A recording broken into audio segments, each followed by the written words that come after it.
Simo, and is it working? Oh, there is a little trick that I learned a long time ago. If you turn the device on, it works.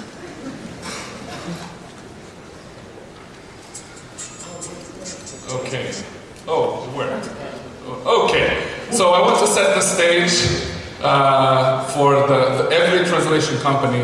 I was talking to Bert Esselink a few minutes ago, and he asked me how many of these do I do a month, and this is the 5th presentation I'm doing this month on this topic. And one of the things that I know that translators love to talk about is quality. So I found this to motivate you here. Kaczetstwo. Daj kaczetstwo. Very good. Let's just do...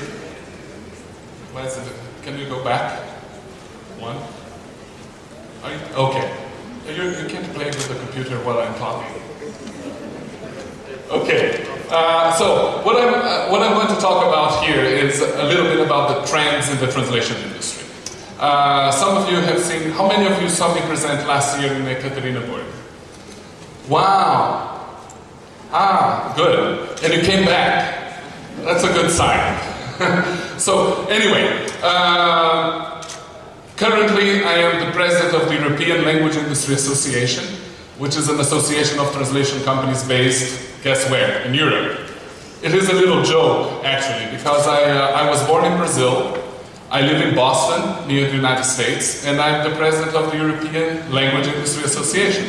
It's a little bit like globalization in one person. The reason why I talk so much about trends is that for 7 years I was an analyst in the market. I don't know if you've heard of a company called Common Sense Advisory.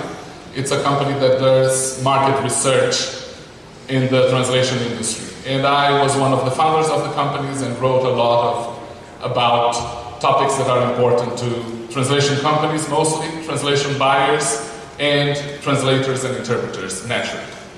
And one of the major concerns that everybody has is what is going to happen to us tomorrow? What is the future? Do I have a job? Can I make money in this industry? Prices are going down.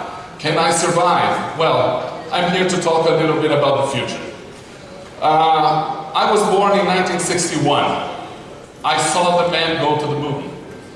I wasn't born when the Sputnik was launched, but I was there when the man reached the moon. But one of my favorite authors was Jules Verne.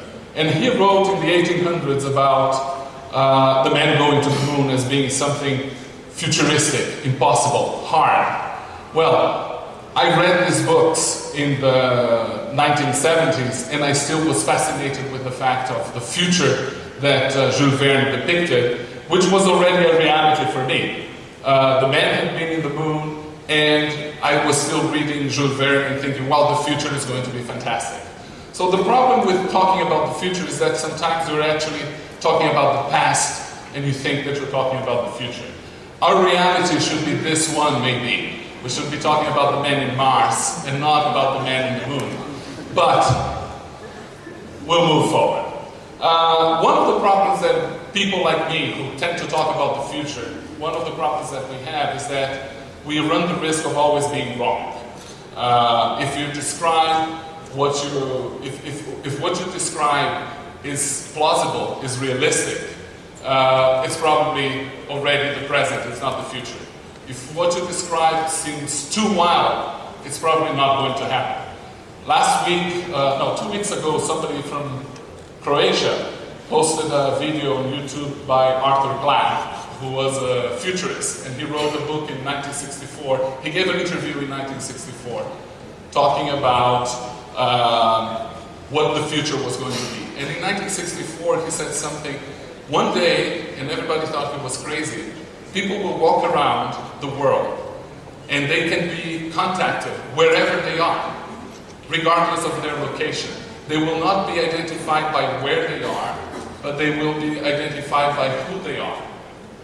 Hey, I just got a text message from a colleague who's here, but her phone is from Sweden, and she's in the same hotel, and she sent me a text message here. My phone is a US phone. It doesn't matter where we are. The reality, the future, something that in 1964 was impossible. It's common for my children. My daughter wants an iPhone, and she's only 7 years old. So when we talk about the future, we have these problems. Oh, the other thing, just since I was talking about that, Arthur Clarke said one thing that I realize is absolutely true today, is that we moved from a society where we were commuters. We had to go from one place to the other to work, to a society where we are communicators, which is the reality that we have today. The problem also with describing and thinking about the future of translation is that we have to make a test, to make sure that the things that we are going to talk about are plausible. When we think about something that is hard and difficult, is it something that somebody is already doing it today? So we're just describing the present. Or is it something that is so possible with the existing technology that people can do it today, so it's a provable future? How many of you remember, is April 1st a joke day here in Russia too? Yes? Okay. Do you remember the Google prank for April 1st with the motion-activated email? And they said that, okay, now we're going to send emails just like Xbox. We'll do gestures. If you want to send an email, you just go like this. And then the computer sends the email. If you want to forward, you go like this. If you want to reply, you go like this. And it was a joke. They said that it was the motion-activated email. They made a video. It's very, very funny. Well, the funny thing is, 2 days later, a group of engineers made that product real. So what they made a joke as something in the future became a reality in today's because the technology exists.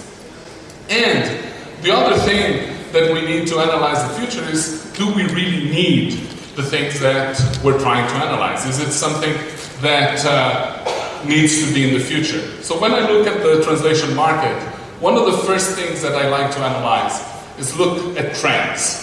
What is the trend? In 1994, John Naisbitt, who was the inventor of the mega trends, he's a futurist, he wrote this book called The Global Paradox, which is a very, very interesting thing. In 1994, in mega trends, he said that we were moving from a production to an information society, and in The Global Paradox, he described this concept that the bigger and the more global the economy becomes, the stronger and the more powerful the smaller players are.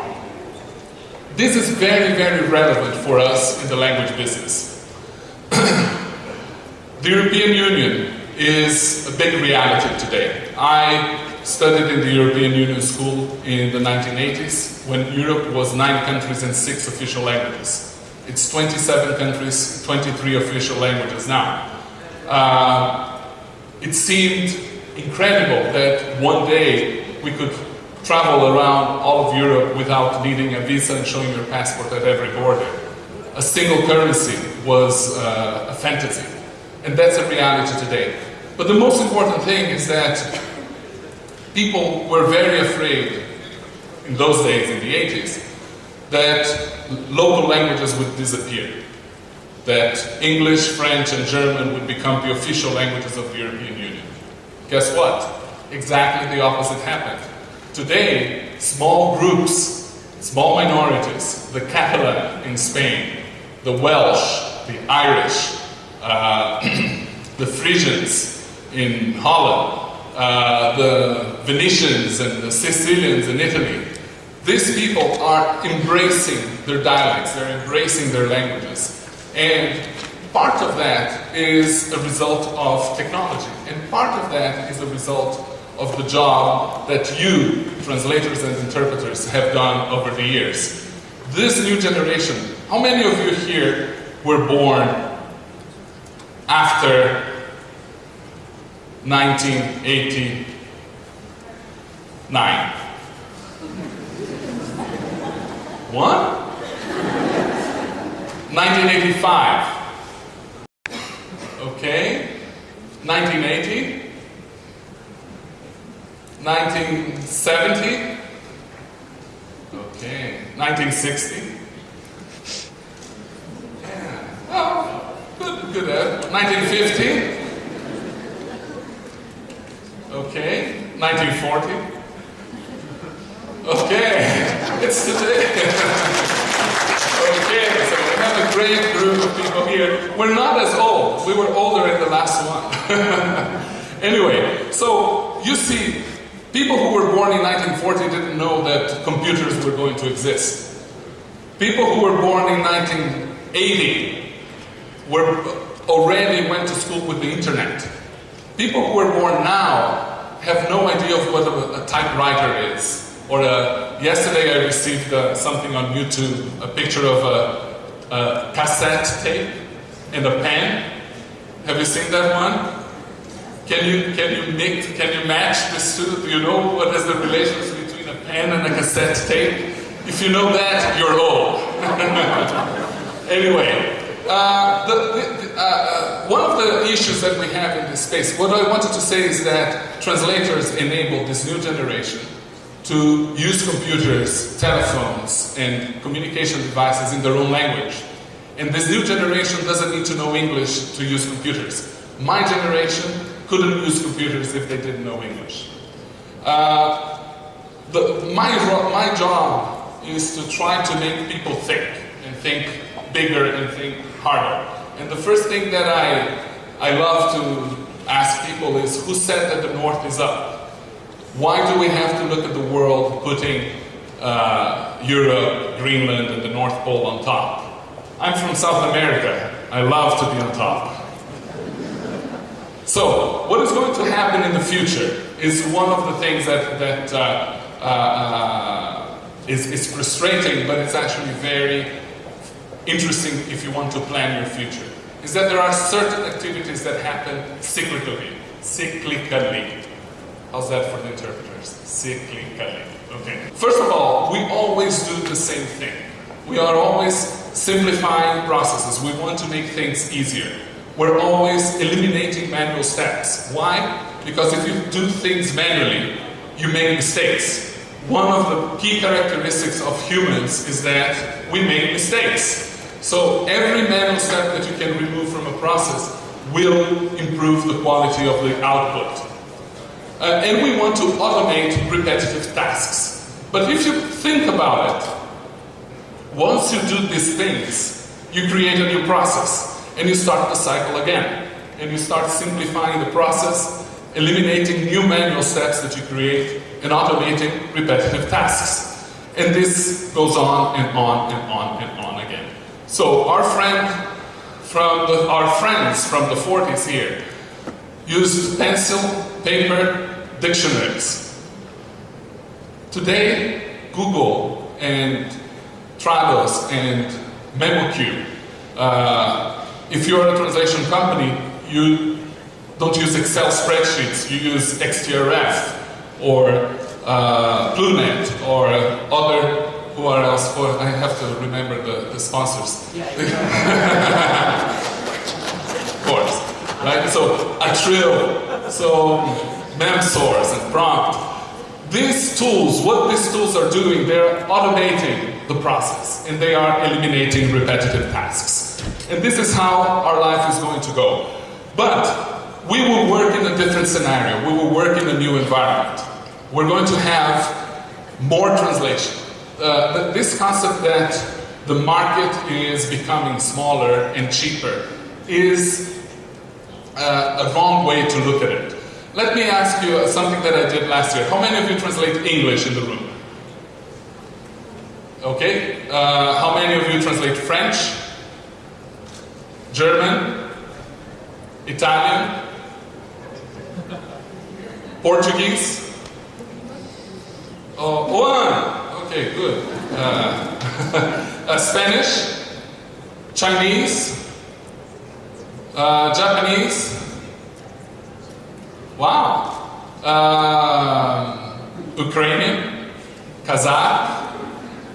One? Okay. So, you see, we cannot talk about a single translation market because the markets will vary according to the language combinations. Okay, you cannot expect the price and the volumes and the economies of a Portuguese to Russian translation to be the same as an English to Russian. You see how many competitors you have in the room, how many competitors you have if you have French. If you talk about the European Union, 70% of the content in the European Union is written in English. Close to 20% in German, and less than 10% in French. That's also a reality of the world that we have to deal with. But there's going to be more translations, there are going to be more languages, there's going to be translation from Catalan to Swahili, more media, there's more video, there's more audio, there's multimedia, 3D environments. You're going to have more topics, and there's going to be more interpretation, because that's the nature of communication today. Oral and verbal is bigger than text. We're going to work in different environments. All of you have heard about cloud computing, doing everything on the internet. This is, it's like describing the present. This is a reality today. Everybody's doing it. If you're not doing it, you're wasting your time. There's going to be more collaboration. It's easier to have a project done by 10 people in 2 days than by 2 people in 10 days. You need to be faster. The size of the projects is going to be smaller. There's going to be less work.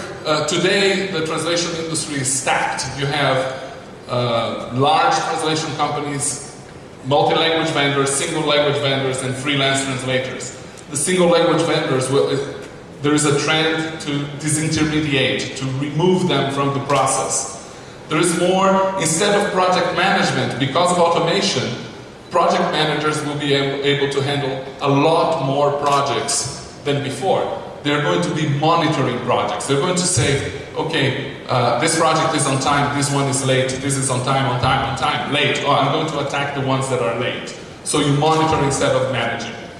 .sub is a website that allows you to do crowdsourcing of video subtitling. It's free. You can upload a video. I did this with my children. My mother doesn't speak English. I did a video with my children, uploaded it to .sub, translated and subtitled it in 10 minutes so that my mother and my aunts could see it. So the realities are changing, the products are changing, and the future is very near. The problem for us, and this is a sentence that I heard from actually the CEO of .sub in Rome last year, is that the future is here. All the things that we think are great and impossible, they're already available, but it's not evenly distributed. There are some people that are doing multimedia in the cloud. There are some people that are still translating by pen and paper. All these futures, all these realities coexist. So, this is why there's room for all generations in this place. There is space in the market for people who do translations very slow, that they do poetry. There's room in this market for people who translate streams of content. I'm going to give a hard time to the interpreters now. We're moving from a world from drops to drips. I wonder how they translated it. Drops, when you do projects, translation projects, you say that you make a drop. It's like a project is on the FTP and you can start working on that project. And drips are like small streams of content that come from news, from websites, from user-generated information. Facebook and Twitter information comes in drips, not in drops. So the reality and the fears that we have about our market, they are traditional. Every market has fears about its future. But the challenge that we have is to realize that multiple realities coexist. When we talk about the future, we're actually only talking about things that we're not doing. We're talking about things that other people are doing and we wish we were doing. So you can change. This is a very dynamic market. There is room for everybody. There is a great future and a lot more work for translation. There is a lot more content that is generated that can be humanly translated. There is going to be more machine translation. There's going to be more content to translate. And you, professionals, need to learn how to deal with this. You need to use machine translation to your favor. You are the ones who need to move from doing 2,000, 3,000, 5,000 words a day to $25,000. Oh, $25,000 is good, huh? 25,000 words a day, 40,000 words a day.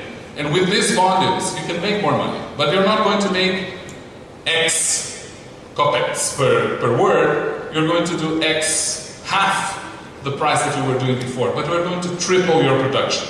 So you start looking at your income and how much money you make instead of looking at price. And then you're going to change the reality. The other thing that I think is relevant for you about the future is that you need to develop your skills in becoming productive and also your skills in being able to market yourselves and find work in the marketplace. This is why an event like this is very important. There is a whole track on marketing and selling yourself, and this is where you need to participate. If people don't know that you exist, you don't exist. So, last two pieces of advice and we're ready to close.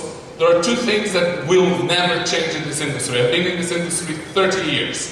Two things won't change. Focus on the things that don't change. The first thing, converting content between languages. There's always going to be a need for translating something from one language to the other. Focus on that.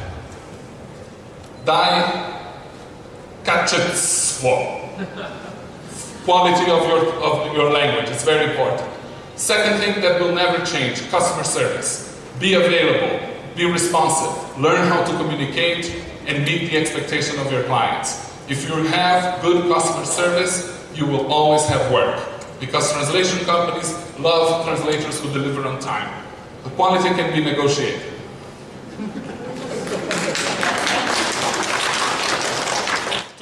Спасибо.